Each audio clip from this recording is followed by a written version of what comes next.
एक भूतिया विशाल mega mart की कहानी। नया गार्ड, पुराना राज। रात के 11 बजे थे और विशाल मेगा मार्ट का विशाल शॉपिंग कॉम्प्लेक्स लगभग खाली था। बाहर तेज हवा चल रही थी और सड़कों पर सन्नाटा पसरा था। यही पहली बार अपनी ड्यूटी पर आया रघु, नया सुरक्षा गार्ड, चौकसी से सीसीटीवी कैमरे देख रहा था। यहाँ तो सब शांत लगता है, उसने सोचा, पर चौथे कैमरे में उसे एक हल्की सी परछाई दिखाई दी। उसने रगड़कर स्क्रीन साफ की, पर परछाई वहीं थी, जैसे कोई लंबे बालों वाली औरत सफेद साड़ी में पीछे के गेट के पास खड़ी हो। शायद कोई भिखारी होगी, उसने खुद को समझाया। रघु को नहीं पता था कि विशाल मेगा मार्ट के उस गेट के पीछे एक सालों पुराना राज दफन था। एक ऐसा राज जो उस परछाई से कहीं ज्यादा डरावना था। बंद। Section number 9। दूसरे दिन स्टाफ मीटिंग में मैनेजर मिस्टर चौबे ने कहा, किसी को भी सेक्शन नंबर 9 के अंदर जाने की इजाजत नहीं है, वहां मरम्मत चल रही है। रघु को ये अजीब लगा, क्योंकि कैमरे में उस सेक्शन में किसी का आना जाना नहीं दिखता। उसने पुराने गार्ड बबलू से पूछा। बबलू का चेहरा एकदम गंभीर हो गया।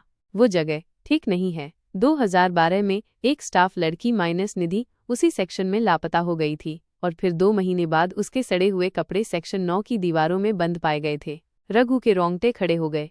तब से वहां ताला डाल दिया गया, लेकिन कई बार रात को वो दरवाजा अपने आप खुल जाता है। सीसीटीवी में दिखने वाली वो।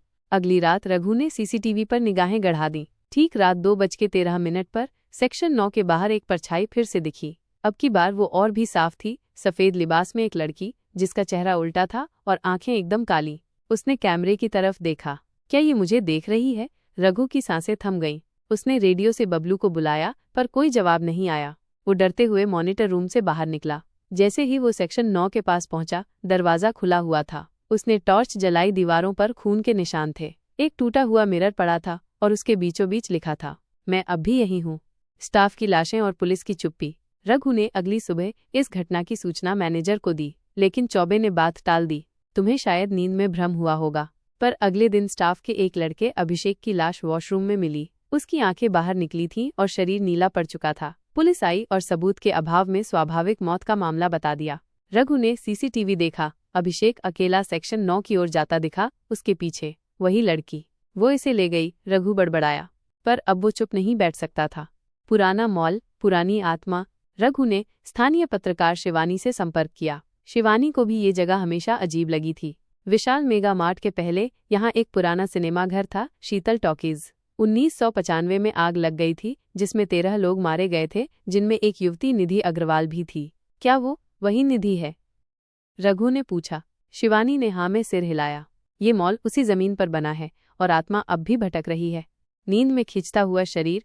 एक रात रघु गार्ड रूम में सो गया। उसे सपना आया कि कोई उसे पैरों से खींच रहा है। अचानक उसकी आंख खुली। वो वाकई फर्श पर था और उसका शरीर खुद ब खुद खींचा जा रहा था, सेक्शन 9 की ओर। वो चिल्लाया, दीवार को पकड़ा और तभी आवाज आई, मुझे आजाद करो।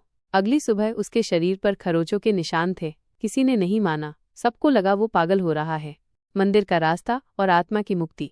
रघु अब खुद को खोता जा रहा था। उसने पंडित दयानंद शास्त्री को बुलाया। शास्त्री ने कहा, इस मॉल में पिशाचिनी का वास है, जो अधूरी मृत्यु के बाद बंधी रह गई है। अगर इसकी अस्थियां मिले और उसे मंदिर ले जाकर शांत किया जाए, तभी आत्मा मुक्त होगी। रघु और शिवानी ने सेक्शन 9 की दीवारें खुदवाने का साहस किया। दीवार के अंदर एक मानव कंकाल मिला, जिसके पास एक आधा जल चुका टिकट पड़ा था शीतल टॉकीज का। ये निधि है, शिवानी ने कांपते हुए कहा। रघु ने अस्थियों को एक लाल कपड़े में बांधा और मंदिर ले गया। वहां हवन के दौरान एक औरत की चीख गूंज उठी और आग एकदम नीली हो गई। फिर सब शांत हो गया। आखिरी रजिस्टर एंट्री। रघु ने सोचा, अब सब खत्म हो गया। मॉल फिर से खुला, सब सामान्य लगने लगा। पर एक रात जब रघु रजिस्टर भर रहा था, एक एंट्री खुद ब खुद लिखी गई, रघु, धन्यवाद, अब तुम मेरी जगह हो। रघु का शरीर अकड़ गया। उसकी आंखें काली हो गईं।